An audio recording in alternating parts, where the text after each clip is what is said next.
La Bretagne est-elle malade de son eau? S'il n'y avait que la marée noire venue de l'extérieur, la région pourrait se dire que le pire est arrivé et ne devrait plus, en principe, se reproduire. Mais depuis plusieurs années, c'est une autre marée infecte qui envahit les côtes bretonnes et particulièrement celles du nord. La marée verte. Mais celle-ci, à la différence de la première, ne vient pas de l'extérieur. C'est nous-mêmes qui la produisons. Les algues vertes ne sont que la conséquence de notre pollution. Bien sûr, pour le moment, la marée verte ne tue pas, comme la marée jaune des côtes de Norvège. Mais pour les spécialistes, si nous ne faisons rien, le même désastre se produira en Bretagne dans quelques années. Pourtant, chaque année, à l'approche de l'été, la même pollution atteint les coquillages de la baie de Vilaine. Et chaque année, pendant plusieurs semaines, on interdit la consommation des moules de la baie de Saint-Brieuc. Cela veut-il dire que la pollution n'est pas encore assez forte pour créer la mobilisation nécessaire? Alors on se contente de soigner les effets en construisant par exemple des bassins insubmersibles. Mais pendant ce temps, on ne touche pas aux causes, surtout lorsqu'elles produisent des effets invisibles. Dans le Nord Finistère, l'eau du robinet n'est pas bonne à consommer, on en achète en bouteille. À Saint-Paul-de-Léon, on en consomme plus que partout ailleurs. Est-ce que vous achetez souvent de l'eau de source, madame? Oui, tout le temps. En permanence. Pourquoi? Parce qu'on l'aime bien. Et puis, ici, l'eau est assez nitratée, donc on préfère boire de l'eau de source. Vous avez des inquiétudes? On ne sait jamais, hein. Vous ne consommez pas de l'eau du robinet? Je suis en vacances ici, ce qui fait que l'eau est pas très potable. C'est pour ça. Vous êtes sûr? Relativement sûr, oui. Sinon, je ne prendrais pas du tout d'eau minérale. Comment est-ce que vous savez qu'elle n'est pas très potable? Parce que rien qu'au bout, déjà, il y a l'ouillette de la Chavette, ça sent la Chavette. Malgré tout, il reste toujours cette peur de consommer l'eau du robinet. Et la consommation d'eau de source, tout comme celle de l'eau minérale, reste relativement importante. Par rapport à des collègues situés dans d'autres secteurs de la Bretagne, enfin du Finistère, ça reste toujours largement 60% au-dessus de la consommation normale. La pollution de l'eau de consommation courante par les nitrates est la plus grave de toutes celles qui frappent la Bretagne, car elle atteint directement la santé. Un rapport officiel non publié fait état d'un nombre anormal de cancers du tube digestif chez les femmes dans le Nord Finistère. Au moins 15% de la population finistérienne reçoit une eau contenant plus de 50 mg de nitrate par litre, norme européenne. Passé ce seuil, l'eau ne peut être bue par les femmes enceintes et les bébés. Rien à voir avec la pollution bactériologique. Il s'agit de chimie, en l'occurrence de transformation des nitrites en nitrates. J'ajoute que c'est l'espèce la plus toxique et que d'ailleurs cette réaction de réduction se passe au plan stomacal et c'est ce qui rend le nitrate toxique puisque sous la forme nitrite, il se fixe sur l'hémoglobine du sang et peut donner au stade le plus grave des cyanoses. On le trouve à l'état pur dans la nature?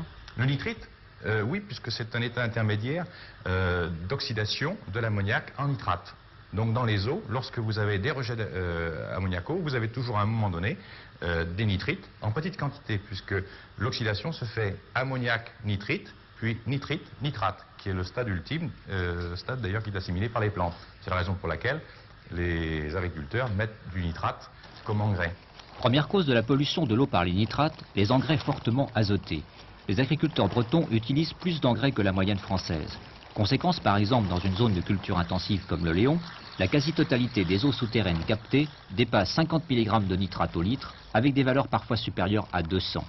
Mais il faut savoir que 25 mg représentent pour l'Europe communautaire un nombre guide révélant que les processus naturels sont déjà détériorés. Le problème de l'eau? Ouais, je pense que c'est pas nouveau. Hein. Parce que depuis le temps qu'on utilise l'engrais, qu'on utilise du fumier, du nitrate dans l'eau, il doit y en avoir de tout temps peut-être. Enfin, surtout depuis que les terres sont cultivées de leur façon un peu plus industrielle. Est-ce que vous pensez que ça revêt le caractère dangereux qu'on leur prête aux nitrates? Oh ben, moi, je ne vois pas tellement d'inconvénients. Hein. Vous savez, l'eau a dû être polluée depuis longtemps. Chacun avait sa source, chacun avait son puits, dans la cour même souvent, entouré de différentes choses. Je pense qu'elle n'est pas plus mal maintenant qu'à l'époque. C'est exploité dans les journaux, hein. On fait une montagne souvent avec des petits problèmes. Petits, plus ou moins petits peut-être. Quant à avoir les conséquences graves, je ne sais pas si ça en a. Je vois que sur la table, il y a une bouteille de vin et Oui, il y a une effectivement, bouteille une bouteille de vin. d'eau minérale. Et d'ailleurs, je ne bois plus du vin ordinaire, je voyais, c'est une 3/4. Et de l'eau minérale ou de l'eau du réseau, hein, je bois indifféremment de l'eau du réseau. Aujourd'hui, c'est de l'eau minérale. Mais je bois indifféremment les deux. À condition qu'elle ne soit pas javelisée, toutefois. Parce que là, il y a des moments où elle n'est pas buvable. Mais autrement, oui, je bois de l'eau du réseau. Et vous n'avez jamais eu peur des informations qui étaient données sur l'eau du Léon contenant des nitrates? Pas pour nous spécialement, mais je pense quand même aux enfants et aux femmes enceintes, par exemple, aux petits-enfants surtout. C'est très, très déconseillé. Mais pour nous, non, je ne vois pas.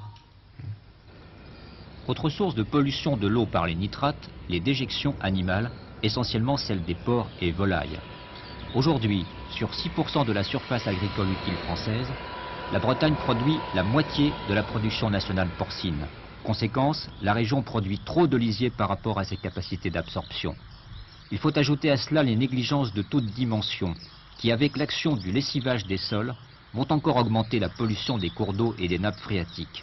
L'hiver dernier, à cet égard, a été particulièrement nocif. Les pluies abondantes ont fait déborder plus que jamais de nombreuses fosses à lisier. Ici, c'est une grande coopérative de Morlaix qui, en toute impunité, déverse son fumier juste au-dessus d'un cours d'eau. Pas difficile, dans ces conditions, d'imaginer les dégâts occasionnés en aval à la faune et à la flore sous-marine.